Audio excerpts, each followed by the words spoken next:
Hello, my name is Carla Martinez, and I study of the Universidad Católica Santiago de Guayaquil. The topic about complex simplicity and Hirschsprung design. Definition: it is a design congenital characterized by the absence of the ganglion cell in the mesenteric plexus of Auerbach and in the submucosal of Meissner. In the rectum, another segment of the colon in ascending form. Its alteration produces an abnormality of intestinal motility, which is frequently manifested as an incidental obstruction. Application in medicine. Symptoms vary according to age, extent of affected area, and the presence of complication. The main symptoms of the disease in the constipation in a newborn to finish. New forms and young infants they almost always present symptoms of intestinal obstruction, progressive abdomen distension, which is relieved with rectal stimulation of careful enemas, and vomiting. In older children, constipation then gradually worsens fecal retention and malnutrition. Hirschsprung disease is also known as congenital aganglionic megacolon. So Hirschsprung's is a disease that's present since birth, in which a ganglion, or a cluster of nerves, is missing, which ultimately leads to a blocked colon, causing it to enlarge. Alright, so the intestines move waste through the bowels via peristalsis, which is this series of coordinated wave-like muscle contractions that help move feces in one direction. And this is essentially automatic, happening without you even having to think about it.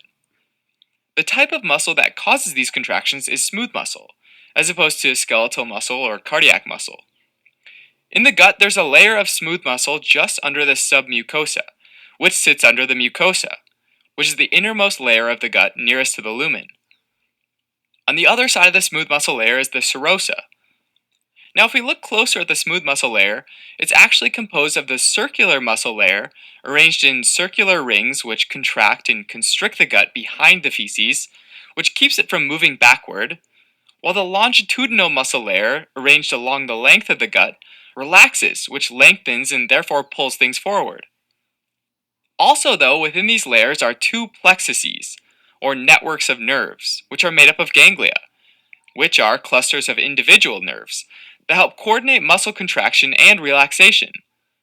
So first there's the myenteric plexus, also known as Auerbach's plexus, which when activated primarily causes smooth muscle relaxation. The myenteric plexus connects with the second plexus, the submucous plexus, or also known as Meissner's plexus, which is buried in the submucosa and is responsible for helping to control blood flow and epithelial cell absorption and secretion. These groups of nerves are clearly super important for normal bowel function. For people with Hirschsprung's disease, both these plexuses are gone. They're completely absent in some parts of the gut. Why is that? Well, during fetal development, there are these cells called neural crest cells, which are basically a group of fetal cells that migrate away and differentiate into a variety of different cell types. In this case, some of them become neuroblasts, and eventually the nerve fibers of the plexuses in the gut. Starting from the mouth, the neuroblasts start migrating toward the anus. Around week 8 of development, the neuroblasts get to the proximal colon of the gut, and then they pass through the distal colon, and around week 12, they have finally reached the rectum. A disruption of this neuroblast journey in this time window means that the nerve fibers don't develop in the rectum and parts of the colon. Two specific genes that are thought to be important for migration and development of these nerve fibers are RET and EDNRB. So mutations in either of these could lead to an absence of these plexuses.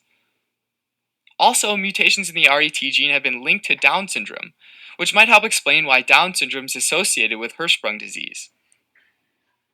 Okay, so without these nerves, peristalsis in the gut is seriously impaired, because those muscles can't really relax anymore, and so they stay in their default contracted position, which essentially blocks the movement of feces. Babies that are born with Hirschsprung therefore fail to pass the meconium, their first stool, a process that usually happens within the first 2 days after birth. The rectum and the distal sigmoid colon, which are the areas closest to the anus, are usually affected. So feces builds up just before the obstruction, which causes serious constipation as well as colon dilation, or megacolon, which is at risk of rupture. For diagnosis, an abdominal x-ray with contrast dye might show an enormous megacolon full of stool that can't be easily pushed out. But a definitive diagnosis is by rectal suction biopsy of the narrowed area in the colon, where both the mucosa and the submucosa are extracted, as opposed to a normal biopsy where just the mucosa is taken. Remember that those plexuses are in the muscle layer or the submucosal layer, so a normal biopsy with just the mucosa wouldn't cut it.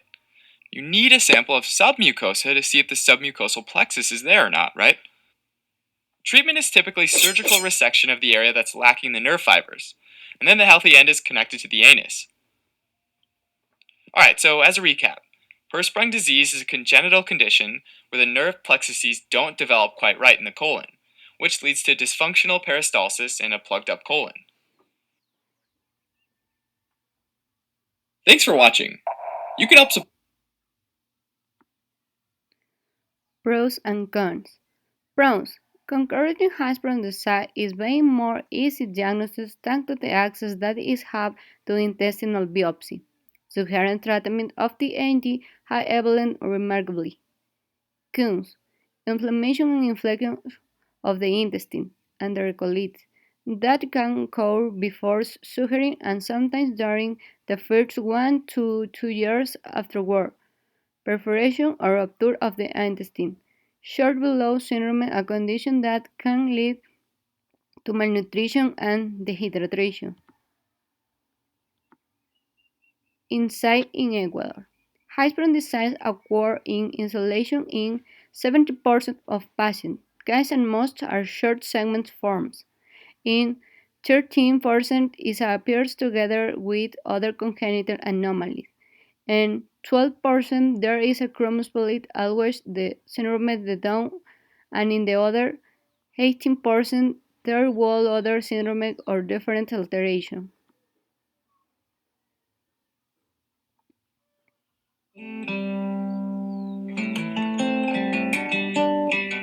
I'm Katie, and this is my husband Thor, and our son Max has Hirschsprung disease. We found out on his third day of life that something was not right, but it wasn't until the 10th day of life that they finally diagnosed him with Hirschsprung's disease. Hirschsprung's disease is a disease of the colon, and he was missing ganglion cells, which he needs in order to move stool through his bowels. He had his first surgery when he was a month old, but then a few months later he was still having complications, crying and pain all day, every day. After 2 years of desperately searching for a solution for Max, these parents found Nationwide Children's Hospital surgeon Dr. Mark Levitt on the internet. It was late, our kids were in bed, it was about 10 p.m. and I said, I'm going to email this guy, Mark Levitt. At that time, we didn't know where he was at. We didn't care, we just wanted help. So we emailed him, and it was 10 minutes later, we got an email back saying, I can help your son. She starts, this guy, he emailed me back. I can't believe it. They make a little fun of me about how attentive I am to emails, but I always know that there's a nervous parent or needy physician somewhere in the world on the other end. Right then I said, I'll go anywhere to see him, and come to find out he was in Columbus at Nationwide. He had just moved there. Max is an active kid now, thanks to Dr. Levitt's diagnosis and solution. He performed a second surgery to correct the first one, which had been done elsewhere. And I remember in the very early period after the surgery, within a couple of days, he was already functioning much better, and he gave me a first smile, I remember, very soon after surgery. I'm on a Facebook support group for Hirschsprung's disease, and there's people from other countries, from around the world, from California, Texas, every state in the U.S., and they all know of Dr. Levitt. I just feel so privileged, so blessed that we were able to see him and get the help that Max needed. And Nationwide Children's gave Max a normal life, and it provided us hope when we were hopeless. He's very bold. He kind of has no fear. Max is 4 now, and he is a ball of fire. He loves all things sports, all things boy, and no, he doesn't let Hirschsprung's disease hold him back from anything.